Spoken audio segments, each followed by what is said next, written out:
Hi guys, let me move this up a little bit. So instead of actually being in person, I will be giving a workshop next week. And so Cam from the lab went field collecting yesterday, which would be November 10th.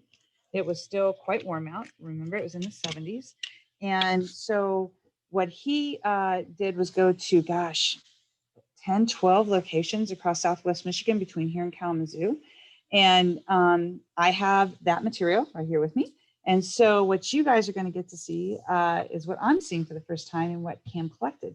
I'm looking for algae. That's what's behind me, right? That's Spirogyra. And Spirogyra is a green algae. Not all green algae are greens, but this one is. It's in the same group that land plants would be in. And so I'm going to share my screen to my, cool, great. This is my microscope software, and Infinity Analyze is an Olympus digital camera that fits onto my microscope. And so you're looking at something called Botryococcus. We are at 400 times, and Botryococcus is actually a green algae that makes oil. They've kind of thought about using it, and I'll make this just a little bit bigger. They've thought about using it for biofuels, but the form of the oil requires quite a bit of manipulation in order to get it into a biofuel. So it's one of the things that probably not quite as much, but it's pretty cool. It's pretty super cool. So I'm going to go out. So I was just on 400. Now I'm going to go to 100. And 100 for us is a scanning magnification. And so what I'm going to do is I'm going to look through here and see what I can find. Now I know that this is one of the slides I actually have looked at. And what's in this slide, so this sample is from Gravel Lake, and there's some cool stuff in here. So this thing, if I come up on it, is called microcystis. And microcystis is a toxin-producing blue-green. Turns out that blue-green algae or cyanobacteria, they are really truly bacteria, can produce toxin. And this is one that produces toxin often. And we are at the end of the field season. So these algae kind of know, I'm about done for the year. And so it seems as if they are producing toxin more often in this time of year than they do generally. So you can also see all sorts of things around here. These are actually attached, what we call choanoflagellates. They're parasites. And this is the mucilage of the algae. So this is one that can produce toxin. And then there is another one up here that also can produce toxin and often does. And often it also gets all sorts of cool epiphytic protozoans on it. This is Vorticella. These guys are Vorticella. Every time they encounter particles, they'll go back. If any kind of stimulation at all, they'll go back. The actual Vorticella around the periphery of the colony, these are the resting cells, overwintering cells are called aconites in the blue-green algae and the cyanobacteria. This particular one is called Delicospermum lemmermani, huge long name. But what I recognize, it always has Vorticella on the outside of the colony, and these aconites have a particular structure. And that is that they always appear in the filament. Aconite, heterocyte, which is another structure, aconite. And so I'm always looking for this kind of bow tie appearance. And the Vorticellas all attached to it. See, they're pretty happy right now. They won't be happy in a while because on the slide they'll die. And then I'm looking for this pattern here of aconite, heterocyte aconite. So it's a long elongate cell, a clear cell, and elongate cell. And it repeats itself multiple times in the filament. Now, the interesting thing is that the aconites actually, I'm going to put this on something called bright field so the light can go straight through it. The aconites look green and the regular cells look brown. And the reason for that is, and of course, our Vorticellas are clear because they don't have any pigment. So, but you can actually see their inner works there. That's its gut. And here, these are the cilia that in a corona that move the food towards their gut. So The brown cells are what we call vegetative cells, and they are full of gas vesicles. This thing floats. And so it's got all these little, they're not really vacuoles, because remember, these are bacteria. So we don't have, like you had in class, organized organelles, membrane-bound organelles, but they do have gas vesicles, and it allows them to float. And because of the way the light refracts and reflects through these things, they look brown. And then the actual resting cells are bright green, because when they go down to the bottom, they want to have lots and lots of food for when they germinate in the spring. So clearly, these poor guys are kind of in a death throw. That's why they have so many aconites at the center of the colony. And when I look at them at 100x, you can really get a sense for how big this colony is. So it's a little squished on my microscope slide, but it's about the right size. So here's all our little vorticellas along the outside. And then here are the curlicues of the Dolichospermum and the brown look of these cells here. So pretty cool stuff. Normally, when we're doing algae work, we use something called phase on the microscope. And that lets us see things easier. So now all this stuff shows up, and we can see the curlicues, and we can see the vorticellas, and excuse me, and we can see that they're darker colored in the center of these colonies, and that's where the resting cells or the aconites are. So real common blooming algae around here, also commonly toxic, just like our microcystis is. So, and here's a really cool vorticella all stretched out. I'm going to look at him up close because they're just super fun to look at up close. So you can tell he's all extended. This is his attachment stalk. Here are his corona of cilia. And now he's just trying to filter to find food, found something, contracted, and now he's going back out to filter again. So lots of fun. I love vorticellas. So I'm going to go back to 100x. I know that in this sample, there's also something called denobrium. Denobrium doesn't like to be contained very well. So we're going to, oh, this is a fun one. This is Malamonas. These guys are hard to get to species, but this guy isn't, because he is the biggest Malamonas. He is a chrysophyte. Remember we talked about leaves having different pigment? Well, this is a chrysophyte, and Malamonas caudata, that is a species name. Its major pigment is in the xanthophylls and the carotenoids. So he has a yellow, green, brown, golden look to him, kind of like the diatoms do. And all these beautiful spines come off of here, and they're just gorgeous to watch. He's not swimming for us. So when he swims, these spines kind of lay back, and they move a little bit. They're not rigid on the surface of the cell. And you can tell that here's this flagella right there. It's just kind of, he's stuck on the slide is what he is. He's got a lot of depth to him here because these spines all come off quite a bit. So he's very cool though. I love Malamonas, and especially Malamonas caudata. They're just fun to watch, and their spines are just so graceful in the water. So notice even at a distance, this is our little bit of the Dolichospermum that we just saw in the bow tie with all the aconites. It's just a little short chain. He's kind of a brownish color. And then there's this deep golden color to the Malamonas. So what I'm looking for, see, most of what I'm running across are these Dolichospermum colonies. So my best guess is that if we did do a toxin test on this particular lake in this sample, we would find that it was producing toxin. Now this is another kind of algae, I believe. Let me bring this up.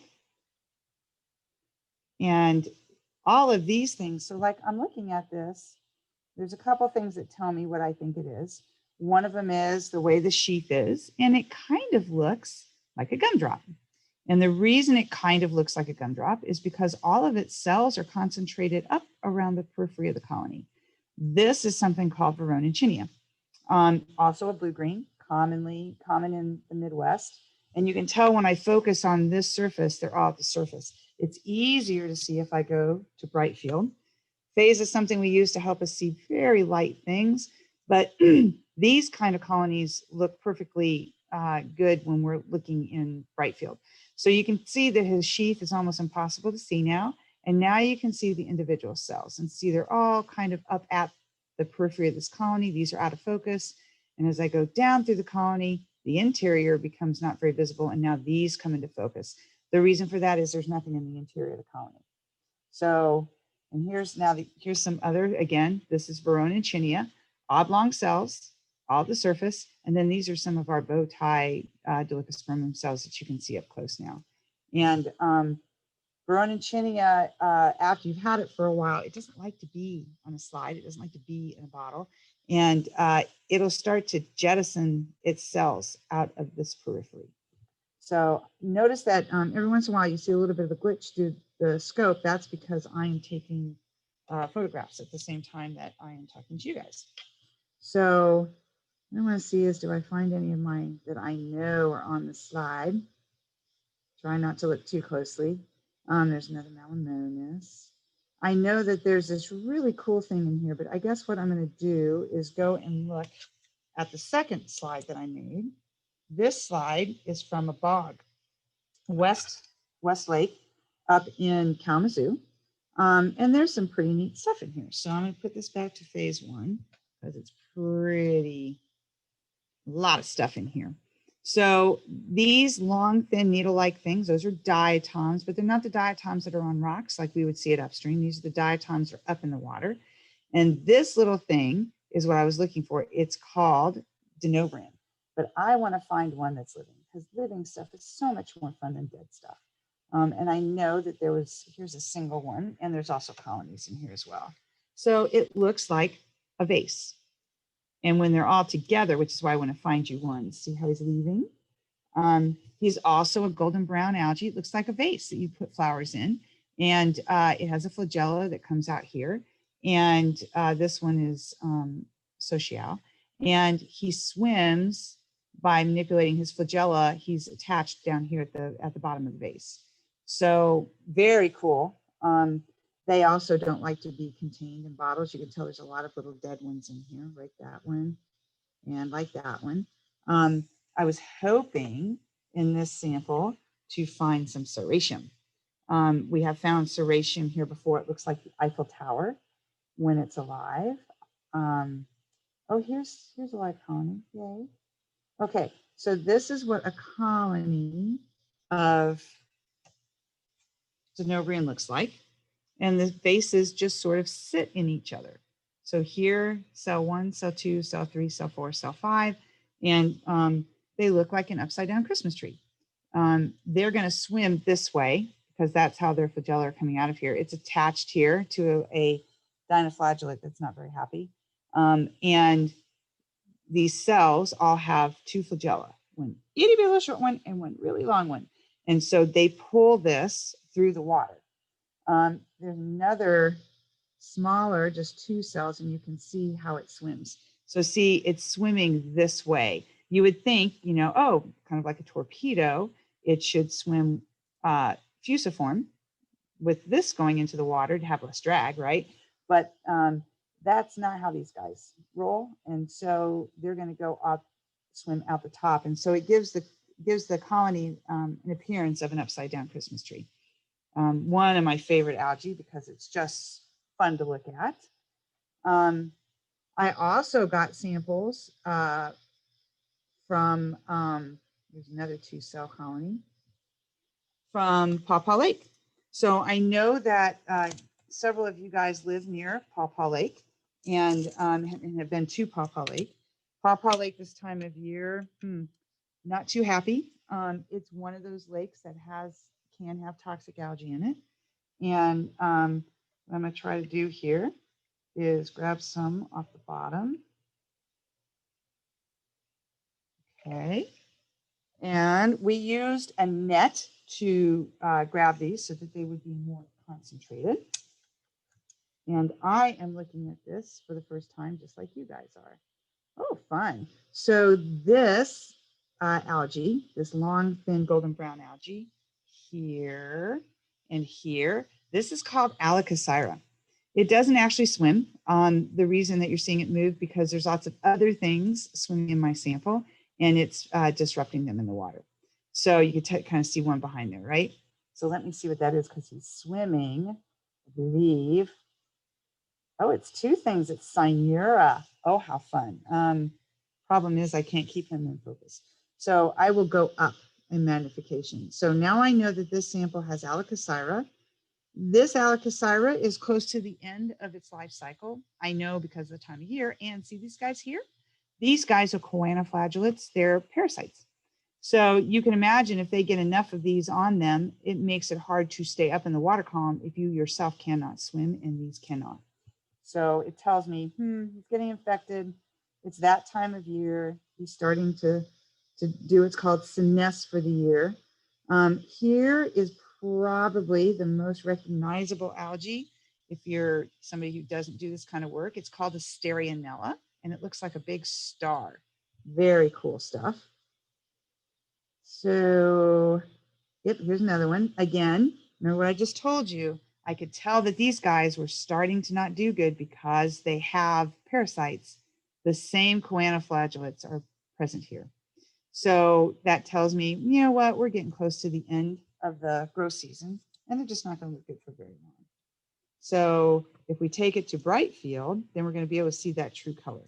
So these are both diatoms, and you can tell that they're golden brown. These are in stripes. These are in little discs. They're very pretty, and really good food in the stream. Very good food for zooplankton or for stream bugs.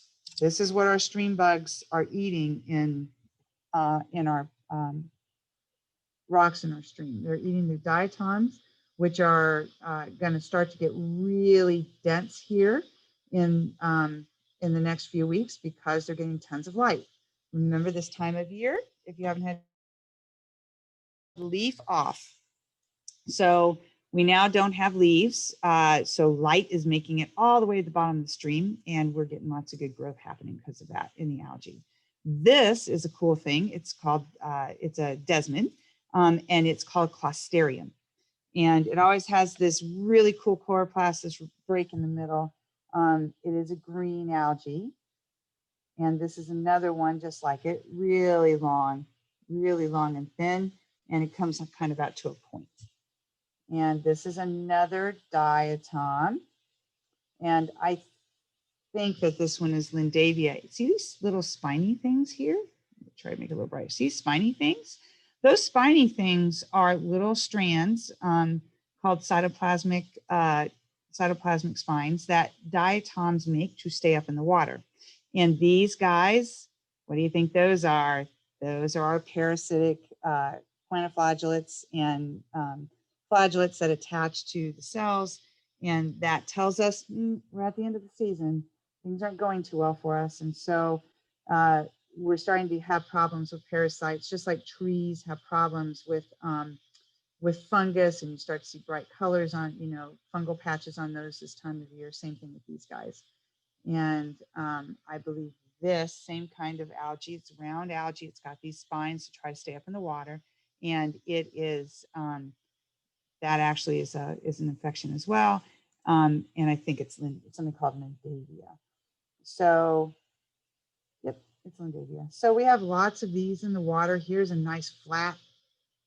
It's nice to see these in the flat. Really nice Stearionella. Pretty cool, right? I'm going to go ahead and take this one off. There's some fun stuff in there. And I want to see what was in this really cool ditch. Sometimes, believe it or not, oh, and I have a beetle. Ditches can have super cool stuff. They just do. And the reason that they do is because it's a shallow environment, ton of light, ton of nutrients usually. Remember, people's lawns and fields and stuff drain into those, stuff off the road drains into those. It creates a really unique habitat. And so you can find some super cool stuff. And I just know that this is a ditch in Coloma, Michigan. So let's see what we can find. See if there's anything fun and interesting. Oh, there goes that's a Keratella. That is a zooplankton. Here he comes again. Really fast, right? He eats planktonic algae. That means there's got to be planktonic algae and all sorts of protozoans. That isn't algae, but it is a protozoan right there. And what I'm going to do is go in on him and see if we can't get a good shot of him. There's a whole lot of protozoans, really high diversity. See, he's leaving pretty fast, but cool stuff, right? If I really wanted to get a good look at him, I would add something called protoslow. But I don't have any up here right now. So, and this here, that is a structure off of a dead animal. So I'm looking to see if I see anything super fun. Sometimes ditches have really cool stuff. So even though it's a ditch, it has that same kind of algae we saw in the sample before, Delicospermum, not the same species.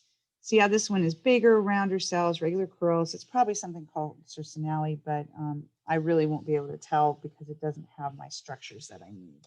But pretty cool stuff. I'm a little surprised to see that in a ditch. It's a little unusual to find that kind of algae in a ditch. All sorts of protozoans zipping through here. Okay, there they go. They're all over the place. This is another zooplankton right here, and it's a Caratella that's not feeling very well. He's not moving right now. So I think for this sample, that's about it. It's got some cool protozoans, cool ciliates that have cilia.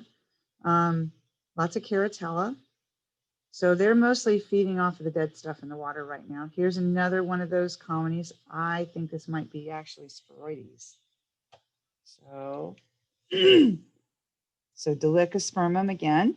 So see, they're really cool. It has different structures. It's got these curly cues and these kind of come around here and then they come around here. I don't have exactly what I need. So this could be one of a couple different species. I know the genus though for sure, and it is one this time of year, right? We know we're leaving the water column. So my best guess is that that particular one is making toxin. So then I want to look at this one. This looks like a fun one. This is a whirlpack because it's bugs or algae that he collected that is what we call macroscopic. And he thought that it was Cladophora, which is a kind of branched algae that you have in your stream. But the way it's coming out, I don't think it is. So I guess we'll see. We'll see if it's Cladophora that is just not doing great or if it's actually something else. And all I'm doing is I'm just making microscope slides and putting them under the microscope. So let's see what this is. See if my hunch is correct. So lots of stuff, right? It's pretty hard to see anything right now because it's so dense. And so we have part of a plant stem here, which is kind of cool. I don't often get to see that kind of stuff. Yeah, oh no, it's not a part of a plant stem. It's an amphipod. Look at there. There's his eye. This is eye right here. Very cool. So let me kind of go out here. There's another one. Oh, this one that's cool. I can't go any lower. Oh, I can't go to 40. There we go. Very fun, right? So he's not too happy, right? Chances are his life cycle is about done because he's not in the pond anymore. He's on my slide. But this is what they look like. They're scuds. Remember, I asked you, I had a picture and I said, what's this? That was a dead one. This is a live one. And see, they're side swimmers, and he is trying to figure out how to get the heck out of there. I would too if I were on a slide. So fun greens. Okay, so here is one of them. This is Spirogyra. Big one here is Spirogyra. And I'm going to bring up so that's the one that has the curly Q, the helicochloroplast. And then I'm pretty sure this other algae is something called Mugosia. Mugosia is pretty cool. It is in the same group as the spiralized one. And the reason I think it's Mugosia is because of that right there. Magosia's has a plate as its chloroplast, and it's twisted in the middle. And so this one is twisted in the middle, and that one's twisted in the middle. And so there are a whole bunch of different species. I don't ever try to speciate it because it's way too much work. Along with a bunch of little needle-like diatoms. These are called Fragillaria. Really nice golden brown. Remember, the diatoms are golden brown. And then we're going to come back over here to the Spirogyra up close. Isn't that very fun? Bright grass green, really slimy. Tends to be really slimy. And there's actually a couple species of Spirogyra in here. I'm trying to find some other cool stuff. Sometimes when you have a lot of Spirogyra, and this algae here, this big long one, and actually this one too, those are called ulnaria. When you have a lot of Spirogyra, you also have Magotia, but you have multiple species. So again, just to show you, here's the twist in the middle of its chloroplast. It's nice and grassy green, and it is in your stream as well. We would see it if we were sampling this time of year. Again, there's that twist. There's that twist. Notice I'm looking around to find that twist for you. It's not visible in every cell when we're looking under the microscope. And then here's another Spirogyra that is much wider than the one we looked at before. And again, here's the curly cues of, and these are what's called pyrenoids. Okay, so that's a lot of fun. That was very cool to look at. Have to tell Cam. Cam thought that was Cladophora, probably dying at this time of year. This sample is from Singer Lake. So this lake is in Baroda. Pretty cool lake, right? We usually go collecting on it every year for the workshop that I'm giving on Monday. And Singer Lake is a lot of fun. It can have some pretty cool chrysophytes in it. Get that to one. Those are the gold and brown ones. Also, so this is a sign of the times, right? Lots of stuff we see in the fall. Stereonella, remember now that's the star one. And we have the long ones. These are sometimes they are chrysophytes, but this particular one is also a Magotia. And then we have these guys. And we also have some of that, some of those Algae. See, they're golden, much different. We have these. That is something called Fragillaria crotonensis. Super common diatom, and pretty consistently there this time of the year. And what do we see? We see that this one and the others do too have our friends, the choanoflagellates, all these little dots. So you know what? Probably not, if he were in the lake, wouldn't be long for this world, because he's going to lose out to the choanoflagellates eventually. And let me take another picture. They're beautiful. Each cell is in a ribbon. This is like a ribbon. And here is our Algae. And what's pushing him around are the choanoflagellates. Now this is kind of cool. So remember what I just showed you that was called Magotia? This is another species of Magotia. Looks very, very different, right? Super small, much smaller, still has that twist in the chloroplast. Here's where those are. So very common this time of year. And this species is very common. I don't know which one it is, but it's pretty common. I see it all the time. And here is a beautiful close-up of Algae, much better than the other samples because Singer Lake is special. And you can tell it's golden brown. And now what I'm going to do is take it off of phase and put it on bright field. And what you can see, it's going to be beautiful golden brown. Isn't that gorgeous? So this actually is what we call discoid chloroplasts, chromoplasts, so that each one of these little pieces is part of the chloroplast. These cells have more. They're healthier than these cells. Again, that time of the year. And so he's getting ready to go into a resting cell, at least a few of them, and head to the bottom of the lake. Hang out until it's time for spring to come. So now I'm going to go back to phase again because it just makes it easier to spot what I want to look at. And I'm wondering if there's something new in here that we haven't seen yet. Oh, yes, there is. Okay, looky right there. That right there. That is Pandorhino. All right, my scope is not letting me raise the light anymore. Has flagella, see? Each of the little cells in the colony has flagella. And he's kind of stuck up in a blue-green. I think it's what we call cytonema, which means he's kind of come off the bottom with some of the other stuff. These cells are actually, that was good, man. These cells are pyriform, and now I just lost him. I'm so sad. I have to go back and find him again. I'll find him later. They actually are kind of flanged at the end and then point at the middle. So till I can find him again. We've seen him before. Now he's moving for us. This is Melanomus caudata. And he, like I said, is the biggest Melanomus in our system. This is another Closterium, not very healthy, not a kind of yellowy. He should be grass green. So not very happy. Oh, and we have a Serratium. This is Serratium here. And we don't get a lot of these in our stream, so I'm glad you can see it. And it is, if you were to look at it, here's a horn, there's another one on the other side. It kind of looks like the Eiffel Tower, especially when it's swimming. So it has big, heavy plates on it, big, heavy thecal plates. But you can tell, see these things? These are bacteria filaments growing off of it. That is an epiphyte. So what that tells you is, especially in Serratium, it's dead.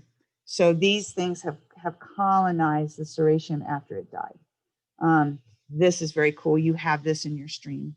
That's something called Rheucosphenia. It's a diatom. So what I'm really hoping to find, which we know are in Hess Lake, is a live Serratium. That's one of these guys on end. Here's a nice thing. This is a close-up of one of these Steranella cells, and it has that striped appearance. That's one of the ways we identify it. So I don't see a whole lot of other stuff other than a ton. You can see the flagella really well on the Melanomus. Look at that flagella. That is super cool. So he's pretty happy, nice and bright. Melanomus is a spring, fall, and winter, actually, algae. And lots more color, lots more pigment, even though it's in the same basic group as the diatoms are in. And I think that's about it. Here's another beautiful, this one's actually quite healthy. Nice, healthy cells on our Steranella. Doesn't have a lot of epiphytes, so there's not a lot of, doesn't have the infection that these guys tend to get. So, oh, this is fun. This is something called Schroederia, actually in Cairo now. See this thing right here? It has a little flange on one end, and it comes to a point. Really teeny tiny, but it's common. And these are Melanomus scales. So the Melanomus and doesn't like being under my cover slip. And these are the scales that cover the Melanomus. So they came from a dead one. In case you like dead things, here's another Fragillaria laying down for us. And it's got all sorts of little parasitic epiphytes all over it. So it's not too long for this world. I think that's about it. A lot of stuff, crap in the water because he was near shore when he did his toe. But I think we caught about everything fun in this sample. So now what I'm going to do, Hess Lake is right next to Singer Lake. So we're going to see what's in Hess Lake. They have very similar assemblages, but Hess Lake is never treated, and they treat Singer Lake multiple times over the summer for both plants, invasive plants like milfoil, and for algae blooms.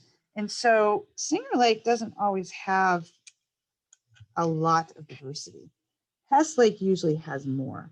And Hess Lake has mat around it for part of it. So we get more detritus, which is what you're seeing in the background here. So let's go back to 100 and go down. Okay, so this is all the cool stuff, real similar, right? We got Fragillaria, we've seen that before. We've seen Asterianella, our star algae. There's also Mugotia that we saw before.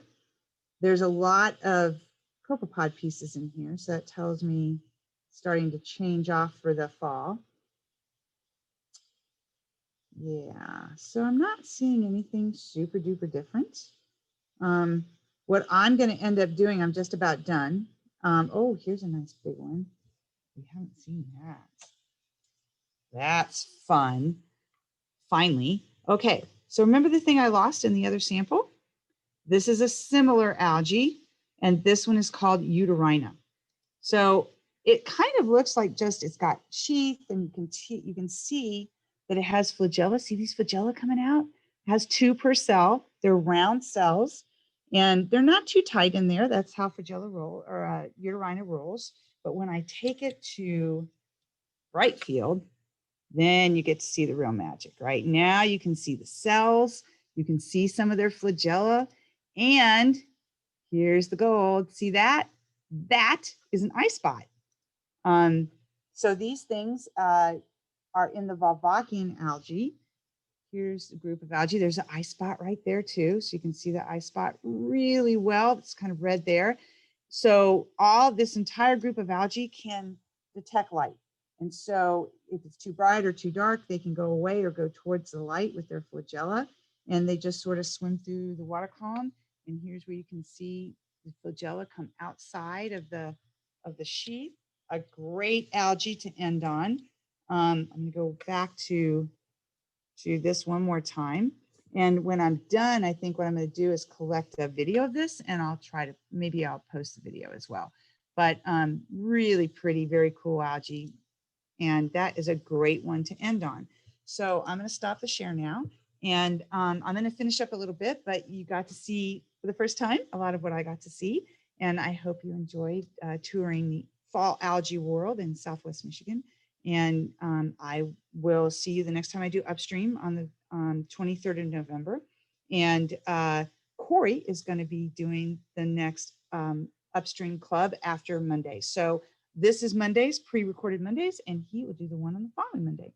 So I'm glad you guys joined me to see some super cool algae, and I will catch you later.